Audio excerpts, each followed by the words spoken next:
So good morning my dear student. Once again we are going to start one new topic of the 11th chapter plane. और plane के बारे में हम लोगों ने इसके पहले भी एक वीडियो में पूरा एक्सप्लेनेशन किया है, पूरा डिस्कशन किया, उसके डेरिवेशन वगैरह हम लोगों ने सीखे। और आज हम लोग एक्सरसाइज करने जा रहे हैं 11.3 और उस वीडियो को बहुत अच्छे से देखिएगा तो एक्सरसाइज आपको थोड़ी सिंपल लगेगी। देखिए इस फर्स्ट क्वेश्चन में कह रहा है, ये जो इसके जो पार्ट हैं उसमें से मैंने दो पार्ट लिए और कह रहा है क्वेश्चन कि you find the direction cosine.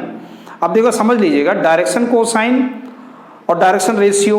देखिए अगर n यूनिट में है, अगर आपका नॉर्मल वेक्टर जो दिया गया है वो यूनिट वेक्टर है तो आपके डायरेक्शन कोसाइन डायरेक्ट मिल जाएंगे।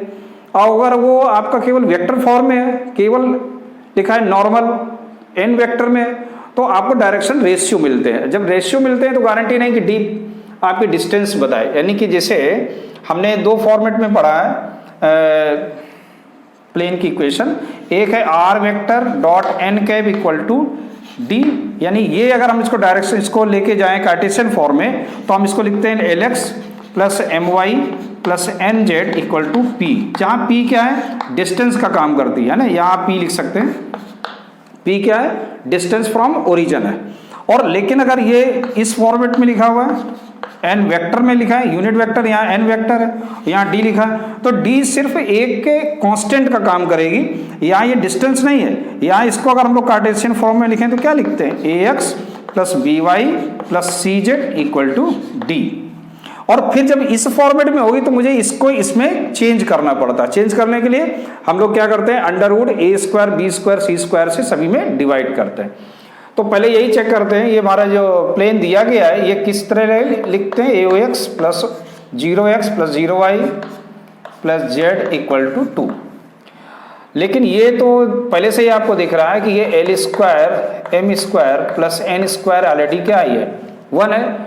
इसका मतलब ये हमारा plane l x plus m y plus n z equal to p के फॉर्म में है, ठीक है ना। देयरफॉर तो डायरेक्शन कोसाइन हम लोग डायरेक्ट लिख सकते हैं।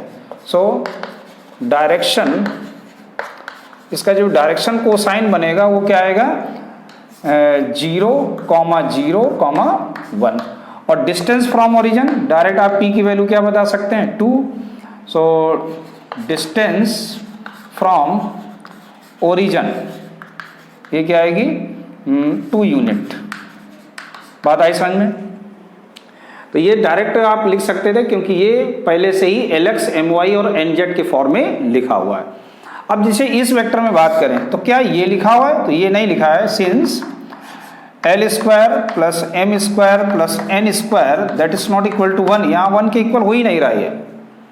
तो फिर ये किस फॉर्म में लिखा होगा, ये होगा आपका a x plus b y plus c z equal to d. इस फॉर्मेट में ये आपका प्लेन गिवन है। तो हम लोग क्या करेंगे, इसको एल एक्स एम वाई और n z equal to p की फॉर्म में बनाना है। आपको क्या करेंगे, हम लोग अपने प्लेन में 1 square plus 1 square plus 1 square और ऐसे ही y upon 1 plus 1 plus 1 plus z upon 1 plus 1 plus 1 equal to 1 upon 1 plus 1 plus 1। ये चीज समझ में आ रही। डायरेक्शन रेशियो से डायरेक्शन कोसाइन में चेंज करने के लिए आपको पता होगा फार्मूला कि L इक्वल टू होता है a upon under root a square plus b square plus c square. ऐसे ही m इक्वल टू होता है b upon under root a square plus b square c square.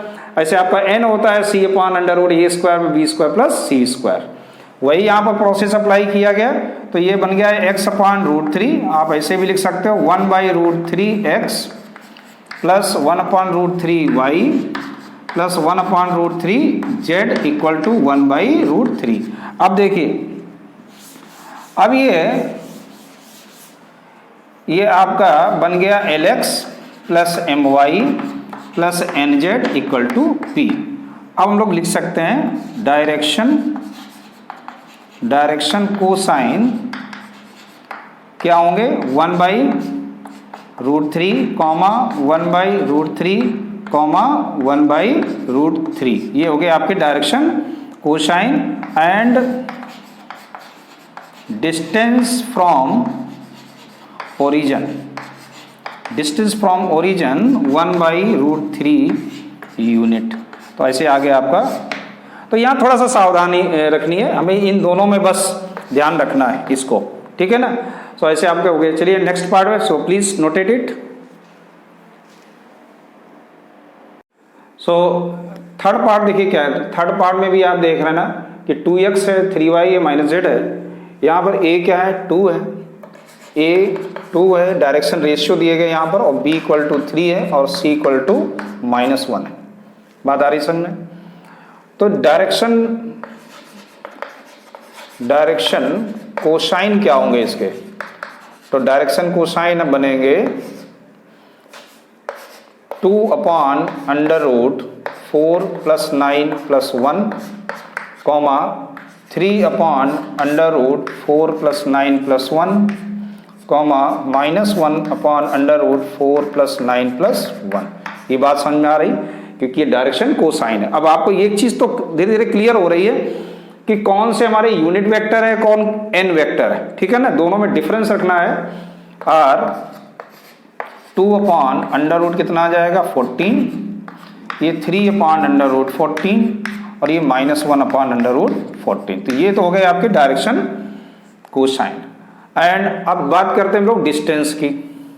तो डिस्टेंस क्या होगी इसकी, डिस्टेंस फ्रॉम ओरिजिन क्या होगी, 5/√14। ये आपकी डिस्टेंस होगी। क्लियर है, ठीक, समझ में आ गया होगा। डी कहाँ से आ गया, क्योंकि इसको जब हमने इस फॉर्मेट में चेंज किया ना, n cap equal to d में, इसमें लेके आएंगे ना, तो ये कब आता है मैंने अभी आगे वाले क्वेश्चन में बताया। अब इसकी बात करें तो यहाँ a क्या है, 0 है, b क्या है, 5 है, और यहाँ c क्या है, c पार्ट भी इसका 0 है, ठीक। और देखिए यहाँ पर ये 8 इस साइड लिखा है। अगर आप इस साइड भी लिखते हो ना 5y इक्वल टू -8, तब भी कोई दिक्कत नहीं, क्योंकि डिस्टेंस जब भी हम मेजरमेंट करेंगे वो पॉजिटिव आएगी। अब सबसे पहले डायरेक्शन कोसाइन, डायरेक्शन कोसाइन क्या आएगा, 0/√0², 0² 0, 5 का स्क्वायर 25, 5/√25 एंड 0/√25। तो इसके डायरेक्शन रेशियो क्या बन गए, 0/√5 मीन्स 0 हो गया, ये 1 हो जाएगा और ये 0, ये तो आ गए आपके डायरेक्शन कोसाइन। एंड डिस्टेंस क्या आ जाएगी इसकी, डिस्टेंस इक्वल टू, अब देखिए डिस्टेंस को हमेशा किस में लिखना है, मॉड में लिखना है, -8/5 इक्वल टू क्या आ जाएगा, 8/5 यूनिट। क्लियर, समझ में आ गया। तो ऐसे आपका फर्स्ट पार्ट हो गया, फर्स्ट क्वेश्चन हो गया। अब चलते हम लोग सेकंड क्वेश्चन पर। So please notate it. So come to question number 2। देखिए क्वेश्चन नंबर 2 में डिस्टेंस दिया गया फ्रॉम ओरिजिन, ओरिजिन से प्लेन की जो डिस्टेंस है वो क्लियर उसने लिख दिया 7 यूनिट्स है। अब इसमें हम लोग कुछ नहीं कर सकते कि डिवाइड करना, कुछ नहीं, ये तो ऑलरेडी गिवन है कि 7 यूनिट उसकी डिस्टेंस है। लेकिन जो वेक्टर है जो उस पर नॉर्मल है, उसका ये नॉर्मल वेक्टर दिया गया आपको 3i 5j -6k। अब देखो यहाँ केवल नॉर्मल लिखा हुआ है, यूनिट नहीं लिखा। और पहली और दूसरी पहचान ये कि अगर मैं इनका स्क्वायर करूं तो मुझे सम करूं स्क्वायर करके तो मुझे 1 नहीं मिलेगा, इसका मतलब ये यूनिट वेक्टर नहीं हुआ। तो सबसे पहला काम क्या है, सबसे पहला काम है आपको इसका n कैप निकालना, यानी कि यूनिट वेक्टर का। तो यूनिट वेक्टर क्या होता है, n vector upon magnitude of n। बात समझ में आया। अब लिखते हैं क्या, 3i + 5j cap 6k cap, और होल अपॉन में क्या आएगा, 3 3 जा 9, 5 5 जा 25 और 6 6 जा 36। ये बात आई समझ में, ठीक। अब ये कितना आएगा, 3i 5j -6k, और ये अब ये कितना हो जाएगा, प्लस कर लीजिएगा, तो 6 5 11 और 9 11 और 9 20 और 3 और 2 5 5 और 2 7, यही होगा। 3 और 2 5 5 2 7, √70 आ गया, ठीक। तो ये आपको मालूम गया क्या, n कैप। अब देखिए, अब मेरा क्वेश्चन क्या बन जाएगा, अब मैं लिख सकता हूँ ना r dot n cap equal to d के फॉर्म में आ गया। आर क्या है, आर वेक्टर डॉट एन क्या हो जाएगा 3i cap 5j cap minus 6k cap और अपॉन में क्या आएगा √70 और इक्वल टू डी। डी हमारा देखो कितना था 7 यूनिट। डी कितना है 7 यूनिट। यहां तक आ गया समझ में, ठीक। अब बात करेंगे किसमें, ये तो आ गया आपका वेक्टर फॉर्म में। अगर हम बात करें तो ये आंसर आपका वेक्टर में, जरा इसको कार्टेशियन में लेके आते हैं तो क्या बनेगा, देखो आर की जगह हम लोग क्या लिखें xi yj and zk cap dot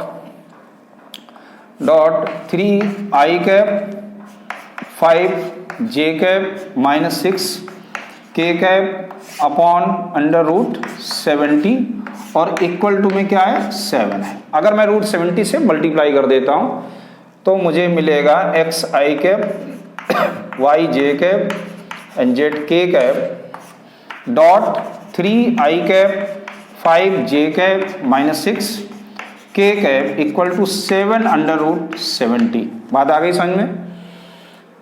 तो ये अपना कितना आ जाएगा 3x plus 5y and minus 6z equal to x/70। तो दिस इज योर आंसर। तो ऐसे आपका ये कार्टेशियन फॉर्म में इसकी प्लेन की इक्वेशन आ गई और ये आपका वेक्टर फॉर्म में इक्वेशन है। बात आ गई समझ में, अच्छे समझ में आ गया, ठीक। तो नोट कर लीजिएगा इसे।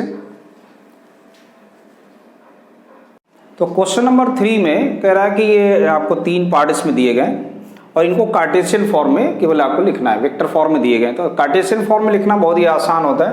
आप आर की जगह क्या लिख देना है आपको xi cap plus yj cap plus zk cap dot i cap plus j cap minus k cap equal to 2।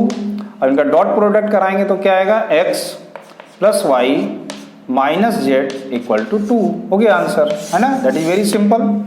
Similarly अगर इसकी बात करें तो यहाँ क्या है xi cap plus yj cap plus zk cap dot 2i plus 3j minus 4k cap equal to 1 और इसमें भी आप डॉट प्रोडक्ट कराएंगे तो क्या आएगा 2x प्लस 3y और माइनस 4z इक्वल टू 1। सो ये हो गया। तो ये 2 पार्ट आपके बिल्कुल सिंपल से। अब बात करते हैं हम लोग थर्ड पार्ट सी पार्ट में। देखिए यहाँ पे क्या है, जो कोफिशिएंट हैं वो वेरिएबल में दिए गए। तो r को हम लोग क्या लिखेंगे xi cap yj cap zk cap और डॉट यहाँ क्या है s minus 2t i cap 3 minus t j cap और ये है 2s plus t k cap, ठीक है, इक्वल टू 15।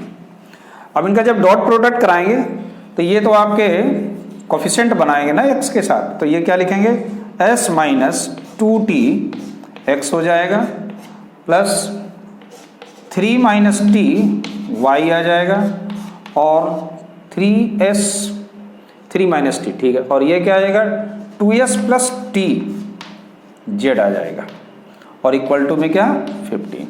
तो ये बात आई समझ में। तो आपका ये चेक कर लेते हैं, यहाँ 3 माइनस t है कि 3s है, वही देख लेते हैं कन्फ्यूज़न ना हो। तो सेकंड का सेकंड 3 माइनस t है, ठीक है, और ये 2s प्लस t करे सही है। तो आपका ये इसका आंसर हो गया सी पार्ट, है ना। तो ऐसे आपका क्वेश्चन नंबर 3 इज ओवर। सो ठीक है, अब चलते हैं क्वेश्चन नंबर 4 पर। Please noted it. सो देखते हैं क्वेश्चन नंबर 4। अब देखिए क्वेश्चन नंबर 4 थोड़ा सा हटके अलग है और इंटरेस्टिंग भी है। इसमें आपको करंट थोड़ा इंटरेस्ट भी आएगा, बाकी तो आपके सिंपल क्वेश्चन थे अभी तक। देखिए क्वेश्चन ये कह रहा है कि एक प्लेन की इक्वेशन दी गई है और एक परपेंडिकुलर कहाँ से, ओरिजिन से प्लेन पे आ रहा है। तो उस परपेंडिकुलर के फुट के कोऑर्डिनेट क्या होंगे, ठीक। और इतना मुझे मालूम है कि प्लेन पर अगर कोई भी परपेंडिकुलर है ना, तो उसके डायरेक्शन रेशियो क्या होंगे, वो होंगे 2, 3, 4। यानी हम लिख सकते हैं क्या कि direction ratio direction ratio of any perpendicular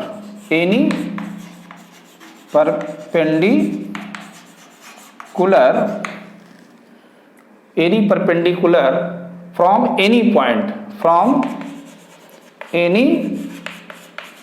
point to plane.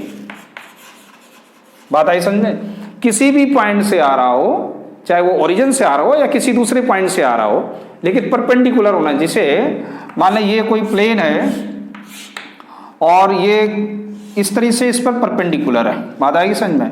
वो हो सकता है ये पॉइंट ओरिजिन भी हो सकता है ना, कोई भी पॉइंट हो सकता है। इस पॉइंट से मुझे अभी तो गिवन है ये पॉइंट, मुझे ओरिजिन दिया गया है, इसलिए मैं इसको 0 0 मैं बोल सकता हूँ कि ये पॉइंट कौन सा है, ओरिजिन है, जहाँ से 0 से लाइन पास हो रही। यानी वो परपेंडिकुलर जो जिसकी ये बात कर रहा है वो कहाँ से आ रहा है, ओरिजिन से होते हुए आ रहा है। यानी कि अगर हम लोग इसमें देखेंगे तो कोई इस तरह से आपका एक कोई प्लेन होगा और ये यहाँ से ये यहाँ कोई अगर ये पॉइंट इस तरीके से प्लेन जा रहा हो, ये इस पर क्या है, परपेंडिकुलर है।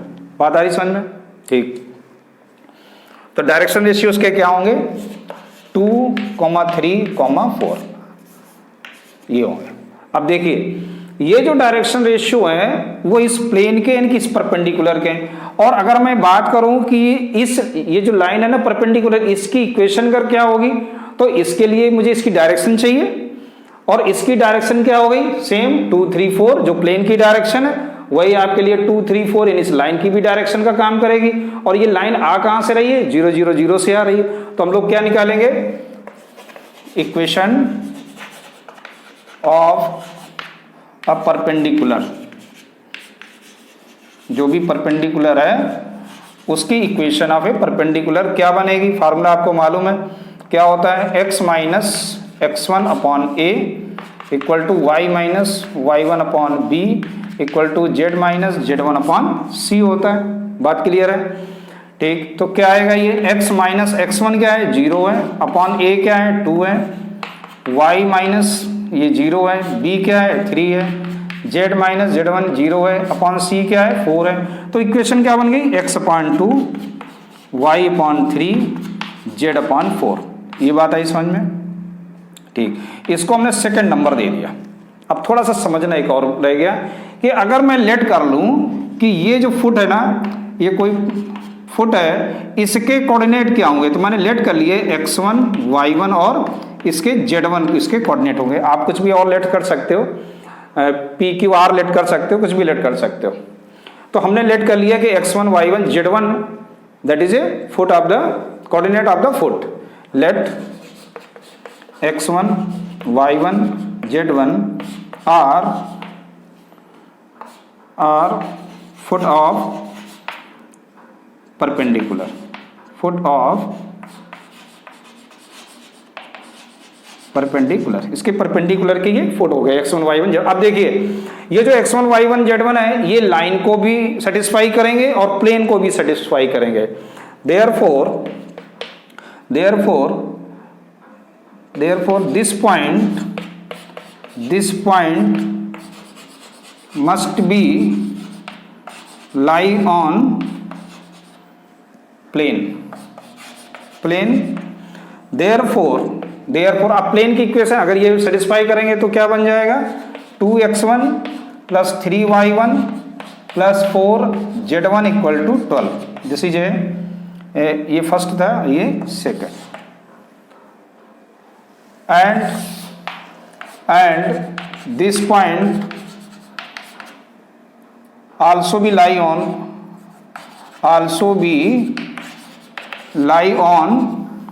फर्स्ट पे भी ये लाई करेगा। ठीक है, बात आ रही समझ में? तो अब देखो अगर ये फर्स्ट पे भी लाई करेगा तो उसे भी ये सेटिस्फाई करा देगा। तो क्या आ जाएगा, x1 upon 2 equal to y1 upon 3 equal to z1 upon 4। और इसको हमने लेट कर लिया क्या, t। तो x1 की वैल्यू क्या आएगी, 2t आएगी, y1 की वैल्यू क्या आएगी, 3t, और z1 की वैल्यू क्या आएगी, 4t आएगी। बात आ रही समझ में? अब देखिए ये जो x1 y1 z1 है, अगर मैं इनकी वैल्यू को कहाँ रख दूं, सेकंड में रख दूं, फ्रॉम सेकंड में रख दूं, तो मुझे क्या मिलेगा, 2 into 2t plus 3 into 3t plus 4 into 4t equal to 12। कितना आ जाएगा ये 4t, 3 3 जा 9t, 4 4 जा 16, t इक्वल टू 12। कितना बन गया ये 29 इक्वल टू 12। देन t की वैल्यू क्या आ गई 12.29। तो t इक्वल टू 12.29।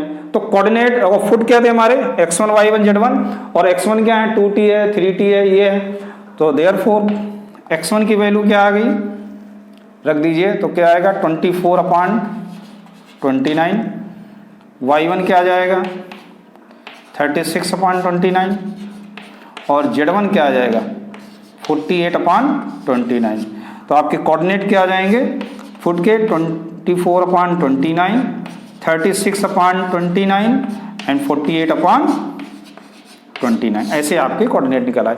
तो मैंने एक्सप्लेनेशन के साथ किया, आप अपनी लैंग्वेज यूज कर सकते हो, ऐसा कुछ नहीं, आप अपनी लैंग्वेज यूज कर लीजिएगा, लेकिन मेथड आपको ये सिंपल लगेगा।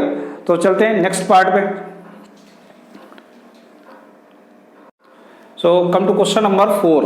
देखिए फोर्थ का बी पार्ट में क्या है, जैसे हमारा ए पार्ट था वैसे ही बी पार्ट है, बस इसमें क्या है एक्स नहीं दिया गया है। तो एक्स के लिए हम लोग क्या लिख देंगे इसका, इसे लिख सकते हैं 0x plus 3y plus 4z equal to 6, है ना। This is a first plane हो गया इक्वेशन। और लेट कर लेते हैं हम लोग, लेट फुट इसके जो होंगे वो हमने लेट के लिए x1 y1 एंड z1 होंगे। देयरफॉर और ये अगर फुट x1 y1 z1 किसके होंगे ऑफ अ लाइन, है ना, a line is perpendicular to first, जो फर्स्ट पे क्या है परपेंडिकुलर है। तो ये पॉइंट इसे सेटिस्फाई कराएंगे, यानी कि ये क्या आ जाएगा 0x1।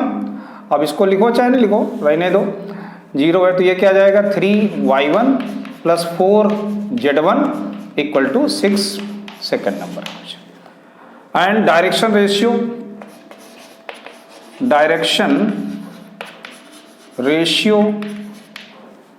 तो डायरेक्शन रेशियो क्या आएंगे इसके, देखो इसका तो 0 हो गया, 3 हो गया और ये 4 हो गया, डायरेक्शन रेशियो ये आ गए। और यही डायरेक्शन रेशियो हमारे किसके बनने वाले हैं उस लाइन के, ठीक है ना। तो हम लोग डायरेक्ट लिख देखते हैं। अब फर्स्ट पार्ट में मैंने एक्सप्लेन कर दिया था, तो यहाँ हम लोग लिखते हैं equation of line, equation of line perpendicular to first.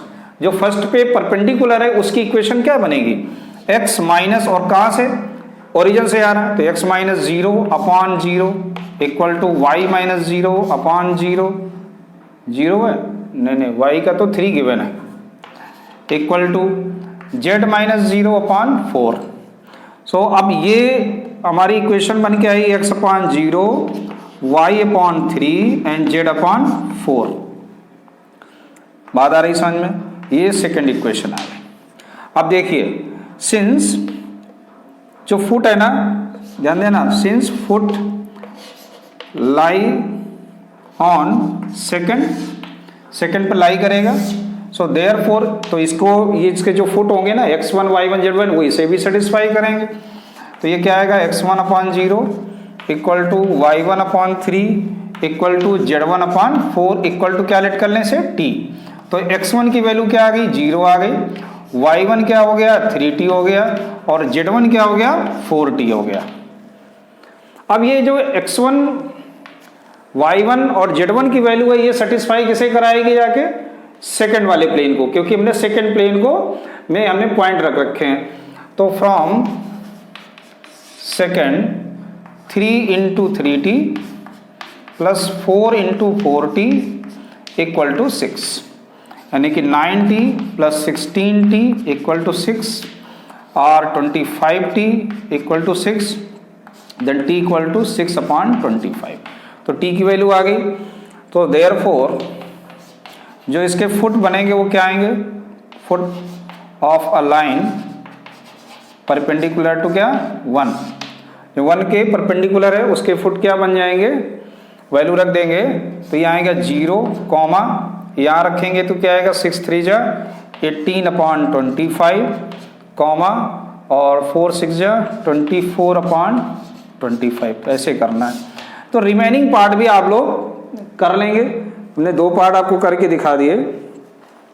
Third part में x + y + z = 1 है, तो यहाँ पर आपके डायरेक्शन रेशियो बन जाएंगे 1 1 एंड 1 हो जाएंगे। बात आ रही समझ में? तो और डी पार्ट में अगर हम बात करें तो यहाँ पे x और z ये 0 हो गए हैं आपके, तो सिमिलर आप ये इसको सॉल्व कर सकते हैं। अब हम लोग बात करेंगे क्वेश्चन नंबर 5 की। और फिर भी अगर आपको कोई डाउट है तो नीचे आप कमेंट कर सकते हो, कमेंट बॉक्स में लिखेंगे तो आई विल एक्सप्लेन, मैं उसको एक्सप्लेन कर दूंगा, ठीक है। तो कम टू क्वेश्चन नंबर 5। चलिए क्वेश्चन नंबर 5 का फर्स्ट पार्ट, इसमें दिया गया एक पॉइंट आपको दिया गया जहां से प्लेन पास हो रहा है और आपको नॉर्मल दिया गया i + j - k, ठीक है ना। तो इसको वेक्टर फॉर्म में निकालते हैं हम लोग। तो सबसे पहले हमको निकालना होगा इसका पोजीशन वेक्टर जहां से लाइन पास हो रही है, वो क्या होगा i कैप, ये हो गया आपका 0 j कैप और ये हो गया -2k कैप। और आपका नॉर्मल वेक्टर क्या दिया गया, i cap + j cap -k cap. तो क्या हम लोगों ने फार्मूला सीखा था कि जहां पे एक पॉइंट दिया जाए और नॉर्मल दिया जाए तो फार्मूला क्या था, r vector - a vector dot n vector = 0, ठीक। ये आपने सीखा था, हम लोगों ने डेरिवेशन इसका किया था। अब यहाँ सबकी वैल्यू रख देते हैं। r वेक्टर क्या है अपना xi, और आप चाहो तो इसको लिख लो डायरेक्ट, आपको तो मालूम ही है, इसको लिख देते हैं z k cap -a vector, a vector है अपना i cap 0 j cap -2k cap और dot n vector means i cap j cap -k cap = 0। ये बात आई समझ में आ रहा होगा, ये डायरेक्ट मैंने वैल्यू रख दी।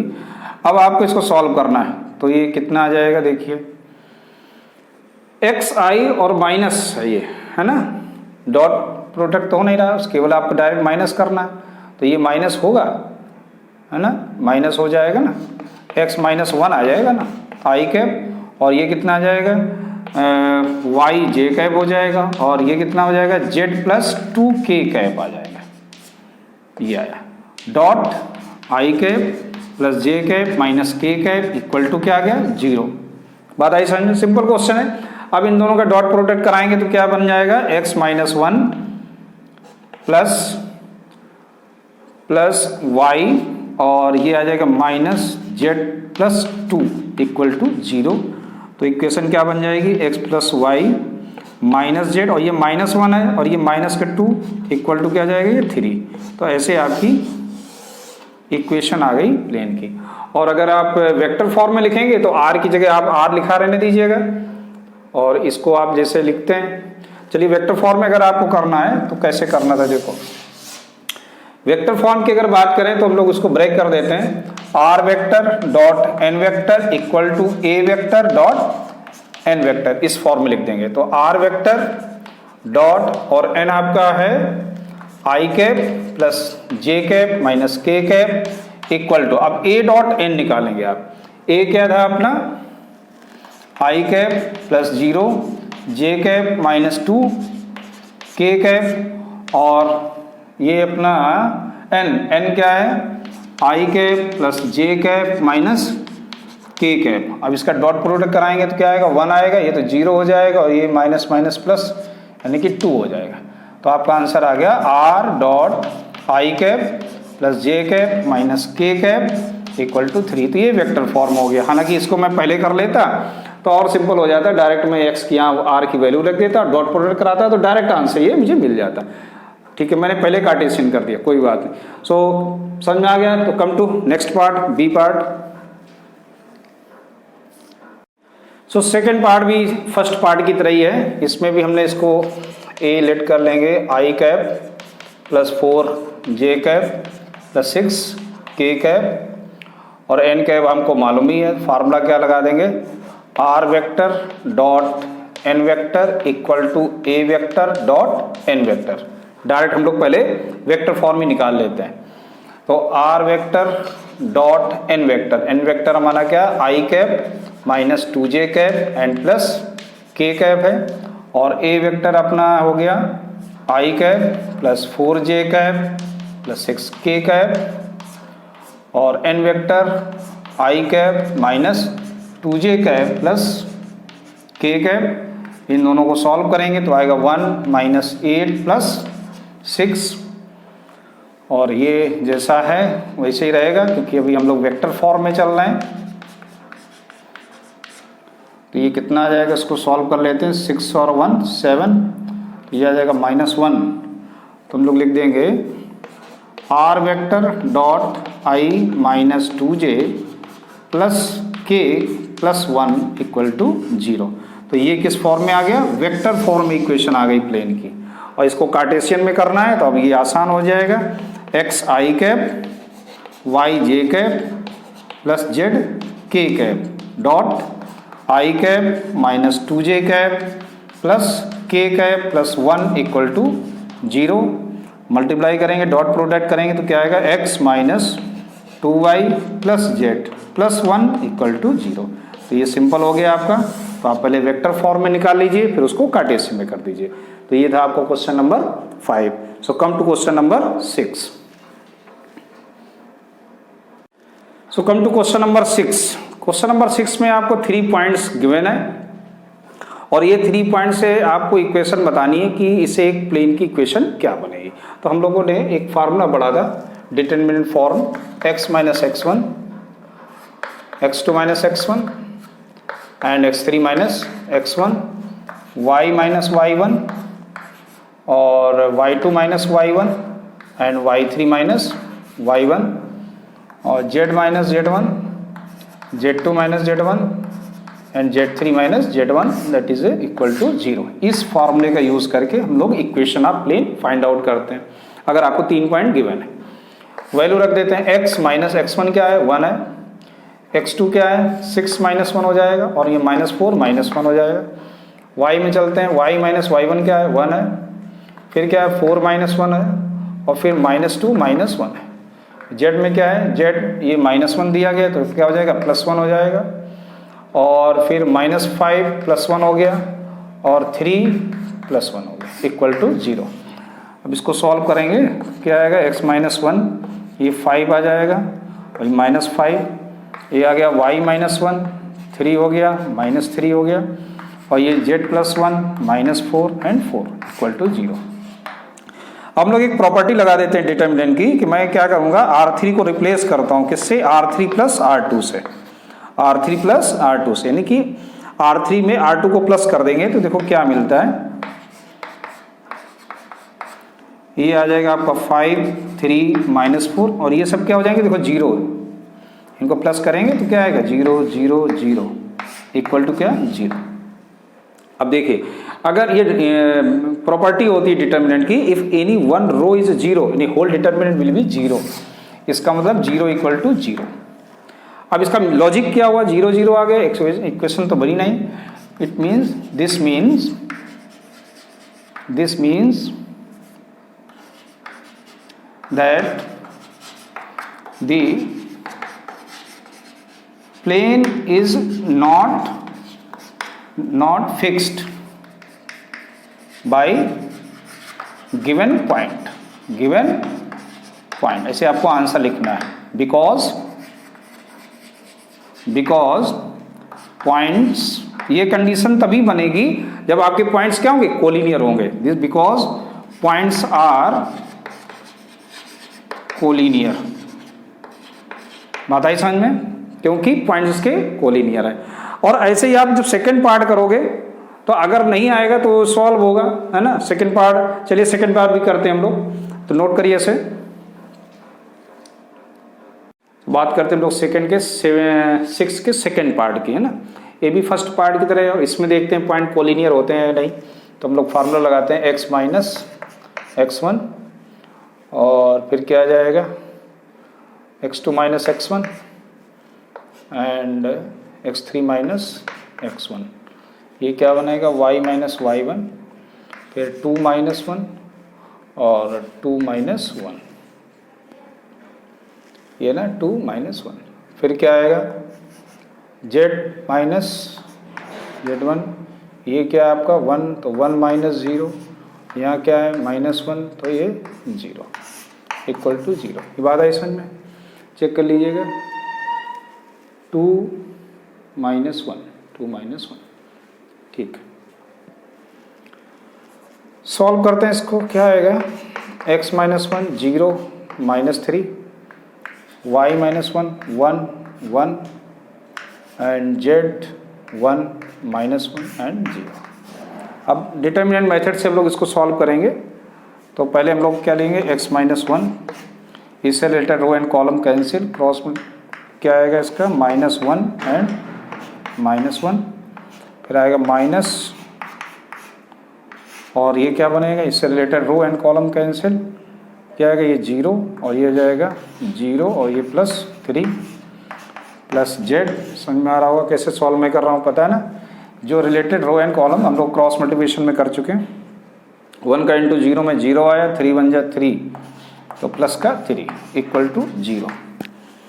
तो ये कितना आ जाएगा, -2, तो -2x + 2, और यहाँ आ जाएगा -3y + 3, और ये आपका z है, ध्यान रखना है, तो प्लस का 3z इक्वल टू 0। तो यहाँ आ गया -2x - 3y + 3z, और ये 3 और 2 कितना हो गए, 5 equal to 0। Therefore 2x + 3y - 3z - 5 equal to 0। तो ये आपकी इक्वेशन हो गई प्लेन की, है ना? ऐसे हम लोग इस पार्ट को कर लिए, और इसमें प्लेन की इक्वेशन आ गई। इसका मतलब पॉइंट क्या होंगे, कोलिनियर नहीं होंगे। तो चलते हैं नेक्स्ट क्वेश्चन नंबर 7 पर, प्लीज नोट इट। तो क्वेश्चन नंबर 7 में एक इक्वेशन दी गई आपको प्लेन की, और इसको इंटरसेप्ट फॉर्म में चेंज करना है। देखिए इंटरसेप्ट फॉर्म हम लोगों ने आगे डिस्कस भी किया है आगे वाले वीडियो में, और ये 11th क्लास की तरह ही हम लोग सॉल्व करते हैं। इसका रूल क्या है कि पहले आपको राइट साइड में 1 लाना होगा, राइट साइड में 1 लाना है। तो 1 लाने के लिए यहाँ 5 से डिवाइड करना होगा, यानी कि 2x/5 प्लस y/5, और यहाँ पॉजिटिव रखना है, और ये ऐसे लिखना है -z/5 इक्वल टू क्या आ जाएगा 1। पहला स्टेप हो गया। दूसरे स्टेप में क्या करना है, इनके जो x y z के जो कोफिशिएंट हैं उनको हमेशा 1 रखना है, पॉजिटिव 1। तो क्या बन जाएगा, ये x/5/2, और ये y/5, और ये आपका आ जाएगा z/-5 इक्वल टू 1। तो ये आपका आ गया इंटरसेप्ट फॉर्म, ठीक है ना? अब जरा क्वेश्चन को एक बार और पढ़ लेते हैं, और क्या पूछा गया कुछ, and find the intercept cut. Find the intercept क्या हो जाएंगे, सो देयरफॉर इंटरसेप्ट आर क्या बनेंगे, 5/2 ऑन x एक्सिस होगा, और 5 क्या होगा ऑन y एक्सिस होगा, और -5 क्या होगा ऑन z एक्सिस होगा। समझ आ गया? यानी a इक्वल टू आपका 5/2 है, b आपका 5 हो जाएगा, और c क्या हो गया -5। तो ऐसे आपका सिंपल क्वेश्चन था। अब बात करते हैं क्वेश्चन नंबर 8 की। देखिए 8 नंबर क्वेश्चन में कह रहा है कि find the equation of plane with intercept 3 on y axis. देखिए intercept 3 on y axis, it means जो रिक्वायर्ड प्लेन है वो कहाँ से पास हो रहा है ना? तो रिक्वायर्ड प्लेन पासिंग थ्रू कहाँ से पास हो रहा है? देखिए पॉइंट का y एक्सिस पर हो रहा है, यानी कि x वहाँ क्या होगा 0 होगा, y क्या होगा 3 होगा, और z क्या होगा 0। यानी पॉइंट कहाँ से पास हो रहा है 0,3,0, ठीक है ना? ये बात आई समझ में। फिर कह रहा है and parallel to ZOX, and plane parallel to ZOX। अब देखिए ZOX का पैरेलल का मतलब क्या है, इक्वेशन ऑफ प्लेन क्या बनाएगा, देयरफॉर इक्वेशन ऑफ प्लेन इसका क्या होगा, y इक्वल टू 0 हो जाएगा। अगर कोई पैरेलल होगा किसके, ZOX के, इसका मतलब इक्वेशन ऑफ प्लेन क्या बनेगा, y इक्वल टू 0, है ना?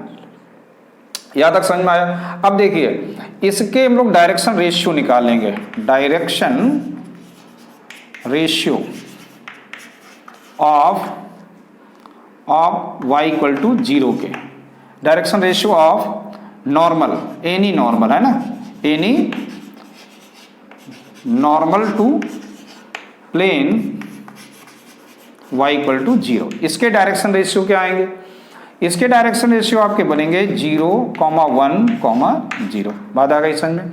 इसके डायरेक्शन, अब देखिए चूंकि ये दोनों प्लेन क्या है, पैरेलल है, जो रिक्वायर्ड प्लेन है वो प्लेन इस ZOYX के क्या है, पैरेलल है। इसका मतलब सेम डायरेक्शन है, जो नॉर्मल इस प्लेन पर होगा परपेंडिकुलर, वही नॉर्मल रिक्वायर्ड प्लेन पर भी होने वाला है। इसका मतलब क्या है, देयरफॉर डायरेक्शन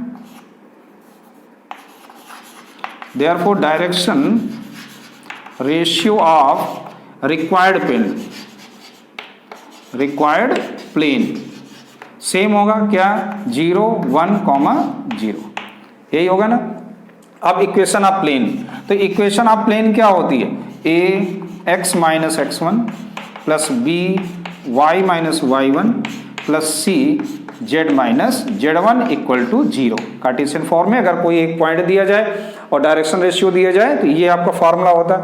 वैल्यू रख देंगे, a की जगह क्या है 0, x माइनस x1 क्या है 0 प्लस b क्या है 1, y माइनस y1 क्या है 3 और c क्या है आपका 0 और z माइनस z1 क्या है 0।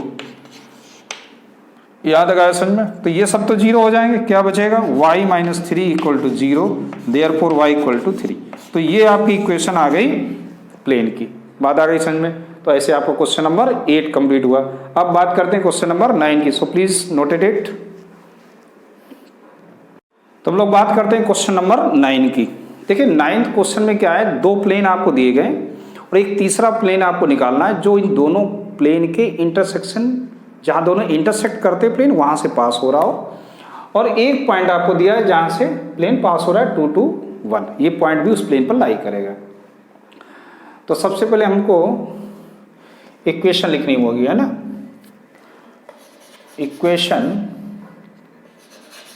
Equation of a plane which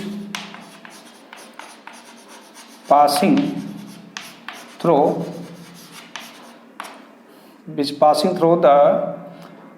through intersect two plane, intersect या π1 एंड π2 प्लेन। ठीक है, लैंग्वेज आप अपने हिसाब से भी लिख सकते हैं। तो इक्वेशन क्या बन जाएगी, हमने लोगों ने पढ़ा कि π1 प्लस लेमडा π2 इक्वल टू 0, ये होता है। तो इक्वेशन क्या आएगी 3x minus y plus 2z minus 4 plus lambda x plus y plus z minus 2 equal to 0। तो दिस इज इक्वेशन नंबर 1। ये रिक्वायर्ड प्लेन की इक्वेशन आ गई। अब ये रिक्वायर्ड प्लेन हमारा यहां से पास हो रहा है, इसका मतलब ये जो गिवन पॉइंट है ना, ये इस पर लाई करेंगे। बट 2, 2, 1 लाई ऑन फर्स्ट, तो ये पॉइंट इसे सेटिस्फाई भी करेंगे। वैल्यू रख देते हैं क्या, तो 3 into 2 minus 2 plus 2 into 1 minus 4 plus lambda और 2 प्लस 1 माइनस 2 दैट इज ए 0। यहाँ से मुझे लेमडा की वैल्यू निकालनी, ये आ गया 6 और ये प्लस 2 माइनस 2 कैंसिल हो गया, 6 माइनस 4 प्लस लेमडा और ये 2 एक कैंसिल हो गया, कितना आ जाएगा ये 3 लेमडा इक्वल टू 0। और इस तरह से ये आ गया 2 plus 3 lambda equal to 0, then lambda equal to क्या आ गया -2/3। यहाँ तक आया बात समझ में। अब इस लेमडा की वैल्यू को हम लोग फर्स्ट में रख देते हैं। So putting the value of lambda in first में रखते हैं तो क्या आएगा 3x minus y plus 2z minus 4 plus lambda की जगह -2/3 and x plus y plus z minus 2 equal to 0। 3 से मल्टीप्लाई कर देंगे और ब्रैकेट सब ओपन करेंगे तो क्या आएगा 3x minus y plus 2z minus 4 minus 2x minus 2y minus का 2z प्लस का 4 इक्वल टू 0। अब जरा सिंप्लीफाई कर लीजिए। समझ में आ रहा है? अरे एक मिस्टेक हो गई है ना, हमने 3 से मल्टीप्लाई किया है। अरे मिस्टेक है भाई, 3 से मल्टीप्लाई किया है तो भूल ही गए। 3 का इंटू किया तो क्या है यहाँ पर 9x आएगा, ये 3y आएगा, ये 3 2 जा 6z हो जाएगा, 3 4 जा 12 हो जाएगा। हाँ अब सही है। तो 2y और माइनस 9 ये कितना हो जाएगा 7x minus 3y minus 2y minus 5y और 6z है ना, 6z ही तो है। हाँ ठीक 6z और ये माइनस का 2z कितना हो गया प्लस का 4z और माइनस का 12 है, ये प्लस का 4 है तो कितना आ गया माइनस का 8 equal to 0। So this is a required equation of a plane in Cartesian form. अब अगर इसी को वेक्टर फॉर्म में लिखना हो तो मैं क्या लिखूंगा, देखिए इसी को वेक्टर फॉर्म में ले चलता है। तो वेक्टर फॉर्म में होता है xi yj एंड जेड के डॉट। अब ये तो हो गया आपके जनरल पॉइंट के लिए, आर हो गया आपका। अब इसमें देखिए ये 7 है माइनस 5 है और 4 है, तो यहाँ क्या लिख सकते हैं 7i cap minus 5j cap और ये प्लस का 4k कैप और ये इक्वल टू 8 लिख सकते हैं। और इसको हम लोग लिख सकते हैं r dot 7i cap minus 5j cap plus 4k cap equal to 8। तो ये हो गया आपका वेक्टर फॉर्म, है ना। अब देखो क्वेश्चन नंबर 10 आपका सेम। क्वेश्चन नंबर 10 में वेक्टर फॉर्म दिया गया। तो पहले आप क्या करिए, मेरे हिसाब से आप वेक्टर फॉर्म से पहले कार्टेशियन फॉर्म में इसलिए लिख लीजिए। कार्टेशियन फॉर्म में तो लिखना आता है आपको। तो ये जैसे पहला वाला क्या हो जाएगा 2x हो जाएगा plus 2y minus 3z minus 7 equal to 0 और दूसरा हो जाएगा 2x plus 5y plus 3z minus 9 equal to 0। तो सेम हो गया ना क्वेश्चन ये अपना। अब बिल्कुल सेम आप सॉल्व करके लाओगे, उसे वेक्टर फॉर्म में चेंज कर दोगे। तो ऐसे आपका क्वेश्चन नंबर 10 भी हो गया। अब हम लोग बात करते हैं क्वेश्चन नंबर 11 में। सो प्लीज नोटेट इट।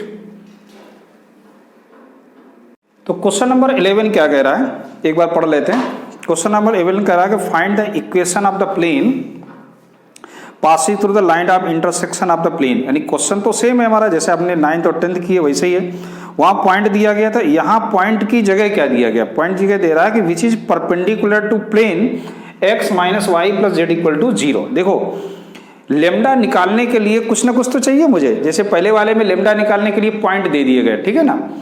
अब यहाँ लेमडा निकालने के लिए क्या दिया गया कि रिक्वायर्ड प्लेन है वो इस प्लेन के परपेंडिकुलर है। बात समझना जरा। तो सबसे पहले हमने लेट कर लिया, let equation of plane, equation of plane passing through, वही लैंग्वेज अपनी, passing through where plane pi 1 and pi 2 intersect. बात आई समझ में? ठीक, रेडी रटाई लैंग्वेज आपकी याद हो गई होगी। तो क्या बनेगा pi 1 plus lambda pi 2 equal to 0, this है ना। और इसके अकॉर्डिंग टू क्या बन गया, ये बन गया अपना x plus y plus z minus 1 और ये आ गया lambda 2x plus 3y plus 4z minus 5 equal to 0। जरा इसको और सिंप्लीफाई कर लेते हैं। तो क्या बनने वाला है ये 1 plus 2 lambda x plus 1 plus 3 lambda y, समझ में आ रहा है। और ये 1 प्लस 4 लेमडा z। अब देखिए यहाँ -1 आया, -1 और ये आ गया -5 लेमडा इक्वल टू 0। ठीक, यहाँ तक आ गया समझ में। ये हो गया आपका, इसको दे देते हैं फर्स्ट नंबर। अब देखिए ये रिक्वायर्ड प्लेन की इक्वेशन आ गई, लेकिन यहाँ दिक्कत क्या है, लेमडा है। अब लेमडा कैसे निकलेगा ये देखते हैं। तो मैं ये लिखूंगा सिंस प्लेन, ऐसा करते हैं हम लोग, इसको गिवन में कर लेते हैं, ये हम लिखते हैं फर्स्ट, इसको दे देते हैं सेकंड, तो थोड़ी स्टेटमेंट अपना सिंपल हो जाएगा।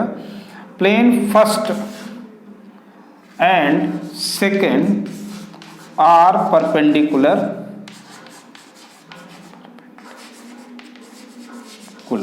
बात आई समझ में। फर्स्ट और सेकंड क्या है, एक दूसरे पर परपेंडिकुलर है। अगर परपेंडिकुलर हैं तो इनके नॉर्मल भी क्या होंगे, एक दूसरे पर परपेंडिकुलर होंगे। सो अब देखिए डायरेक्शन रेशियो, अब हमको डायरेक्शन रेशियो दोनों को निकालने होंगे। Therefore direction ratio of first plane क्या आएंगे, 1 -1 एंड 1, ठीक है ना। And direction ratio of second के क्या आएंगे। अब देखिए इसके डायरेक्शन रेशियो क्या है, 1 + 2 लैम्डा, 1 + 3 लैम्डा, 1 + 4 लैम्डा, ये आ गया।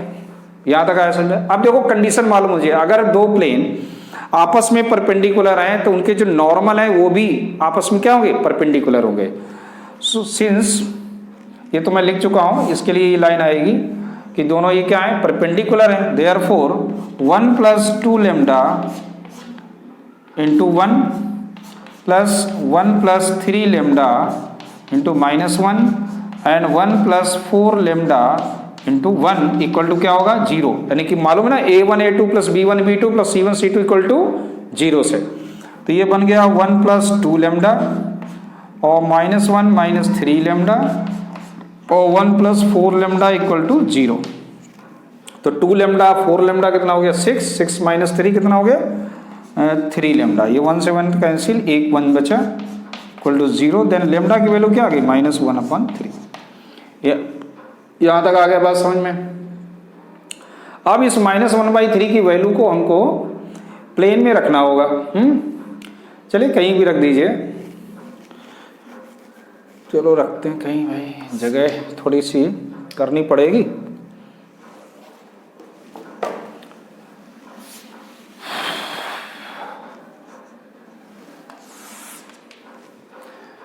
इसी में रख लेते हैं ना। तो क्या आएगा ये 1 और 2 लैम्डा, मैं डायरेक्ट लिख रहा हूं, 2 lambda means -2/3 3x plus 1 + 3 lambda. 1 + 3 lambda जब करेंगे तो 3 से 3 ये कैंसिल हो जाएगा, और 1 और -1 क्या हो जाएगा, 0 हो जाएगा। तो मैं डायरेक्ट लिख देता हूं 0y। अब यहाँ आ जाइए 1 + 4 लैम्डा, यानी कि आ जाएगा ये -4/3, यानी 3 × 1 = 3 और -4 -1/3, यानी -z/3 आ जाएगा। यहाँ आ जाएगा, देखिए यहाँ जब करेंगे कैलकुलेशन कर लीजिए, -1 और माइनस ही हो जाएगा प्लस, और ये हो जाएगा 5/3। तो 3 × 1 = 3 -2/3, तो ये आ जाएगा +2/3 इक्वल टू 0। ये बात है समझ में। तो ये 3 × 1 = 3 और ये भी हो गया 1/3x, ये 0 ही हो गया। तो इधर बचा -z/3 और +2/3 इक्वल टू 0। तो इक्वेशन क्या बन गई, x - z + 2 equal to 0। So this is a equation of the required plane. तो ऐसे आपका ये हो गया, ठीक है, समझ में आ गया। सो चलते हैं क्वेश्चन नंबर 12 पर, please notate it. So come to question number 12। In question number 12 क्या करना है कि दो वेक्टर इक्वेशन आपको दी गई प्लेन के, और इनके बीच का एंगल निकालना है, ठीक है। फर्स्ट प्लेन ये है और सेकंड प्लेन ये है। तो हम लोग क्या करेंगे, दोनों के डायरेक्शन रेशियो पहले निकालेंगे ना। Direction ratio of first plane क्या आएगा, 2, 2, -3, ठीक है, समझ में आ रहा होगा। And direction ratio of second plane क्या होगा, देखो नॉर्मल ये आपका दिया गया ना, तो 3 -3 एंड 5, ये डायरेक्शन रेशियो सेकंड के। इसका मतलब क्या हुआ, ये आपको a1 b1 c1 मालूम है और ये a2 b2 c2, चाहे तो आप लिख लीजिएगा। a1 इक्वल टू आपको 2 मालूम है, b1 आपको 2 दिया गया है और c1 है -3। ऐसे हमारे पास a2 क्या है, 3 है, b2 क्या है, -3 है और c2 क्या है, 5। अब मुझे इसके बीच का एंगल निकालना, तो फॉर्मूला क्या था, cos theta equal to a1 a2 plus b1 b2 plus C1 C2 upon under root A1 square plus B1 square plus C1 square into under root A2 square plus B2 square plus C2 square. ठीक, बात आई समझ में? चलिए value रखते हैं। 2 3 जा क्या होगा 6, 2 3 जा 6, 5 3 जा 15 अपॉन अंडर रूट 2 2 जा 4, 4 ये 9 हो जाएगा, ये क्या हो जाएगा 9, ये भी 9, ये 25, तो कितना आ गया ये 6 कैंसिल हो जाएगा, ये मॉडुलस लगा हुआ है इसलिए पॉजिटिव वैल्यू लेंगे हम लोग। अब देखिए 4 4 8, 8 9 कितना हो गया under root 17 into under root, और ये कितना हो जाएगा 9 9 18, 18 और 25 कितना होता है 43 होता है। So cos theta equal to क्या बनेगा 15 अपॉन अंडर रूट, क्या आएगा भाई इंटू कर लो, क्या 731, ये आया आपका, चेक कर लेना भाई मल्टीप्लाई सही है क्या और 5 73, ठीक है। सो थीटा इक्वल टू आ गया आपका cos inverse 15 upon under root 731, ठीक है। या एक और आंसर अगर लिखना चाहें तो ऐसे भी लिख सकते हैं, theta equal to pi minus cos inverse 15 upon under root 731, ऐसे भी लिख सकते हैं। यही आंसर आपका सही है, दोनों भी हो सकते हैं क्योंकि पाई माइनस भी हो सकता है। तो ऐसे आपको हो गया question number 12। So please note it, come to question number 13। So question number 13 में 5 पार्ट्स आपको दिए गए। क्वेश्चन कह रहा है in the following cases determine whether the given planes are parallel or perpendicular. इसमें से कौन से प्लेन पैरेलल है, कौन से परपेंडिकुलर है। In case they are neither, अगर ये दोनों में कोई ना हो, ना पैरेलल हो ना परपेंडिकुलर हो, then find the angle between them, तो उनके बीच का एंगल हमको निकालना है। तो सबसे पहले मुझे चेक करना होगा क्या ये पैरेलल है या परपेंडिकुलर है। तो इनके डायरेक्शन रेशियो देखेंगे। फ्रॉम फर्स्ट के डायरेक्शन रेशियो क्या आ गए, डायरेक्ट लिख देते हैं, 7 है, 5 है, 6 है, और सेकंड के हो जाएंगे आपके 3 -1 एंड -10। ये आपके डायरेक्शन रेशियो दिए गए। अब चेक करने के लिए मुझे क्या करना होगा, A1 A2 plus B1 B2 plus C1 C2 find out करना है। तो A1 A2 कितना हो जाए 7 3 जा 21, 5 1 जा 5, और ये माइनस का 60, ठीक है ना, 10 6 जा माइनस का 60। सो हम लोग कह सकते हैं नॉट इक्वल टू 0, ये 0 नहीं है, क्योंकि ये कितना हो जाएगा 21 और माइनस का 65, तो ये तो 0 है नहीं, तो 0 नहीं है। और क्या ये प्रोपोर्शनल है, तो ये भी चेक कर लेते हैं। क्या A1 अपॉन A2 क्या आएगा, ये 7 अपॉन 3 आएगा। B1 अपॉन B2 क्या आएगा, ये 5 अपॉन -1 आएगा। और C1 अपॉन C2 क्या आएगा 6 अपॉन -10, यानी कि 2 3 जा 2 5 जा, यानी कि ये आ गया -3 अपॉन 5। तो यहाँ हमने क्या देखा कि ये इक्वल भी नहीं है ना, तो ना तो ये पैरेलल है और ना ही ये परपेंडिकुलर है। तो इस कंडीशन में क्या है, आपको एंगल पता करना होगा। तो एंगल के लिए आप फार्मूला लगा देंगे। अब ये अपने आप कर सकते हैं आप। फार्मूला क्या होगा, A1 A2 plus B1 B2 plus C1 C2 और अपॉन में अंडर रूट, वही फार्मूला आपको आता है। तो अब ये सेम क्वेश्चन हो गया आपको ऊपर वाला, तो ये आ जाएगा A2 square plus B2 square plus C2 square. क्या बनेगा देखिए, A1 A2 यानी कि 21 माइनस 5 माइनस का 60 अपॉन अंडर रूट 7 7 जा 49 प्लस 5 5 जा 25 प्लस 6 6 जा 36, ये आ गया अंडर रूट। और ये कितना आ जाएगा 3 3 जा 9 प्लस 1 प्लस 100, ठीक है। ठीक, कितना बना भाई।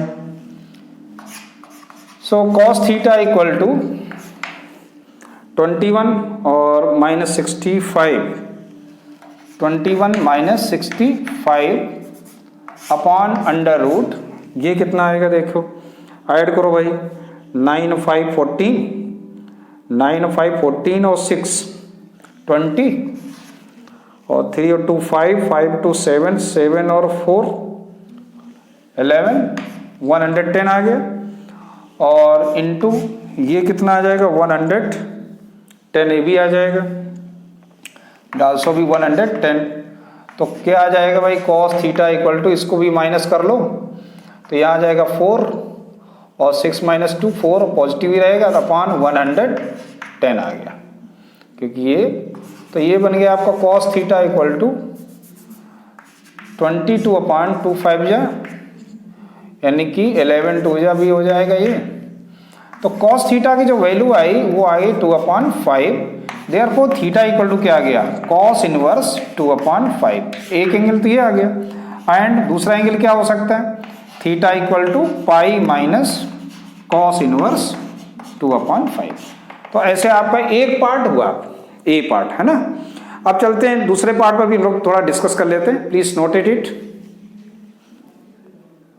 तो देखिए अदर पार्ट्स पर हम लोग थोड़ा सा डिस्कस कर लेते हैं। जैसे बी पार्ट दिया गया 2x + y + 3z - 2 और x - 2y + 5 = 0।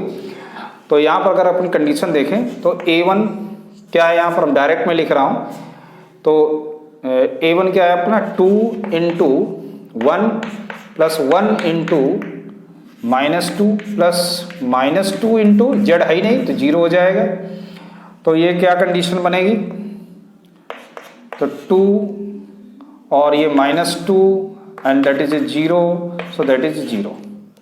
यानी कि हमने क्या फाइंड आउट किया कि a1 a2 + b1 b2 + c1 c2 = 0, therefore both plane are perpendicular, लिख लेंगे। ठीक, ऐसे ही ये तो हो गया आपका बी पार्ट। ऐसे अपने सी पार्ट में अगर हम लोग देखें तो सी पार्ट में क्या है, देखो 2 है 3 है, यहाँ भी 2 है, यहाँ भी 3 है, यहाँ 4 है और यहाँ 6 है। तो ये देखने से ही लग रहा है आपको कि ये प्रोपोर्शनल क्या हो सकते हैं। देखो 2/3 और 4/6 अगर अपन करेंगे तो भी आएगा 2/3 आ जाएगा शायद, देख लेते हैं। तो देखो यहाँ पर a1/a2 क्या आया, 2/3 है, b1/b2 क्या है, वो भी -2/3 यानी कि 2/3 हो गया। और यहाँ c1/c2 क्या है, दैट इज 4/6 है, यानी कि 2/3। तो यहाँ देखिए इनका जब सबका रेशियो क्या आ गया, सेम आ गया, it means they are parallel, इसलिए दोनों प्लेन क्या होंगे, पैरेलल होंगे।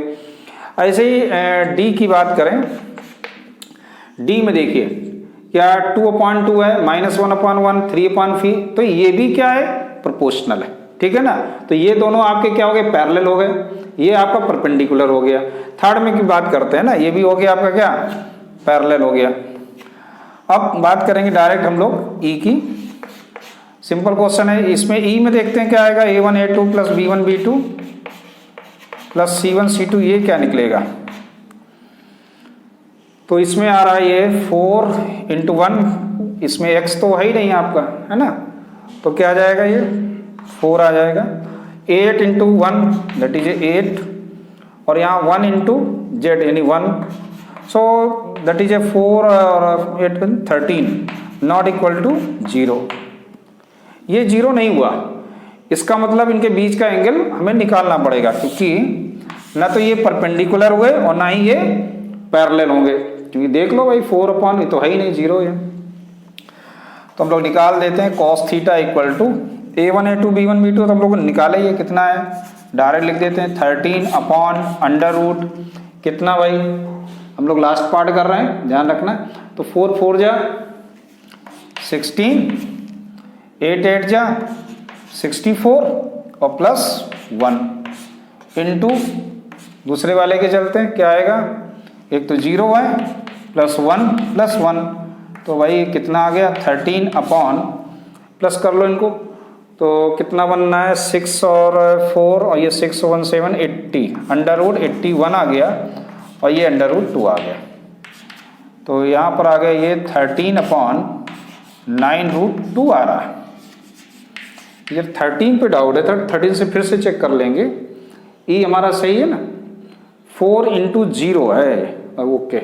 इसमें x नहीं है, देखो वही थोड़ा डाउट था, ये 0 है, 0 0, ये 0 है यहाँ पे, ये आ गया, तो 9 नॉट इक्वल टू 0, यहाँ 30 नहीं है, ये 9 है, क्योंकि यहाँ पर x का टर्म्स है ही नहीं, यहाँ x क्या है, 0 इसका, तो यहाँ आ गया 9, सो 9 से 9 क्या हो गया, ये कैंसिल हो गया।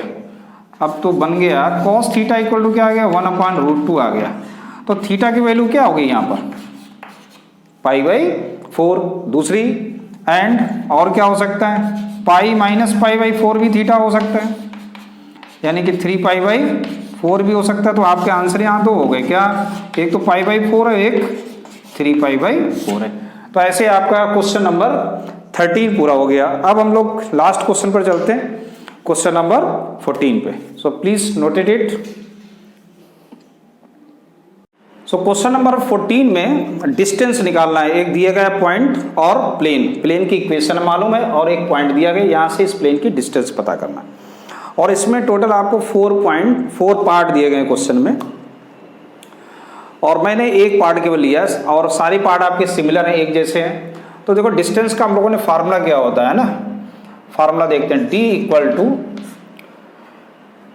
अब ये आपके पॉइंट है और ये इनके डायरेक्शन रेशियो हो गए, तो फार्मूला क्या बना, ax1 plus by1 plus cz1 plus d upon √a²